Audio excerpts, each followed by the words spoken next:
Hi అండి, అందరికీ welcome to వాణి ఇంటి వంటలు. ఈ రోజు నేను బంగాళదుంప చిప్స్ చేయబోతున్నానండి. ఫ్రై కింద బంగాళదుంప టమాటాలోకి ముందుగా ఆయిల్ వేసుకుని కొద్దిగా సాల్ట్ వేసుకోవాలండి. అలాగే కొద్దిగా పసుపు కూడా ఆయిల్లో వేసుకోవాలండి. వేసుకున్న తర్వాత ఒకసారి దీన్ని ఇలాగ ఆయిల్ పీసీల కింద కట్ చేసి పెట్టుకున్నానండి. బంగాళదుంప నేను 3 సార్లు కడుక్కున్నానండి. వాటర్లో వేసి నానబెట్టుకుని కడుక్కున్నానండి.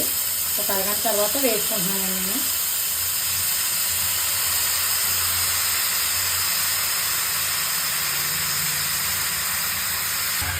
మొక్కలన్నీ వేసుకున్న తర్వాత ఒకసారి పైకి చెంపి కలుపుకొని మూత పెట్టుకోవాలండి. స్లోలో పెట్టుకోవాలండి. మంట చిన్న మంటలో పెట్టుకోవాలండి.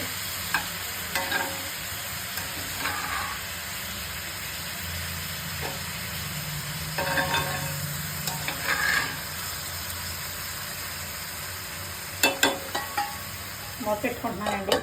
చిన్న మంటలో పెట్టుకుని ఒక 10 నిమిషాలు మగ్గనివ్వాలండి. అలాగా 10 నిమిషాల తర్వాత మగ్గిందండి. కానీ మళ్ళీ ఇంకొంచెం మగ్గాలండి. మనకి ఉప్పుగా మగ్గిన తర్వాత అప్పుడు ఉప్పు కారం వేసుకోవాలండి. మళ్ళీ మూత పెట్టుకుంటున్నానండి. ఒకసారి కలిపి మూత తీసుకుంటున్నానండి. 10 నిమిషాల తర్వాత బాగా మగ్గిందండి. ఇప్పుడు ఆగాలండి. ఇది బాగా మనకి ఒక 10 నిమిషాలు ఇలా మూత తీసి వేపుకోవాలండి. అటు ఇటుని చిన్న మంటలోనే ఉంచాలండి. మంట ఎప్పుడు కూడా బంగాళదుంప మొత్తం వేగిపోయిందండి. నేను ఇప్పుడు పసుపు వేసుకుంటున్నానండి. అలాగే కారం కూడా వేసుకుంటున్నానండి.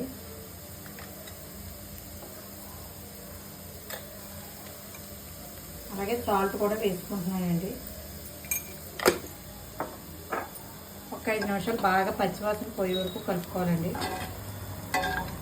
కలుపుకున్న తర్వాత స్టవ్ ఆఫ్ చేసుకుని మనం మూత పెట్టకూడదండి. మూత పెట్టకుండా డిష్లోకి తీసుకోవాలండి. కొద్దిగా గాలి వెళ్ళనివ్వాలండి. అప్పుడే బంగాళదుంప ఫ్రై బాగా వస్తుందండి. నిమిషాల తర్వాత ఇలా అయిందండి. నేను స్టవ్ ఆఫ్ చేసుకుంటానండి. మూత గట్టిగా పెట్టకూడదండి. ఆవిడ బయటికి వెళ్ళేలా పెట్టాలండి. ఇలా పెట్టాలండి. తర్వాత చల్లారిన తర్వాత మనం డిష్లో తీసుకోవాలండి.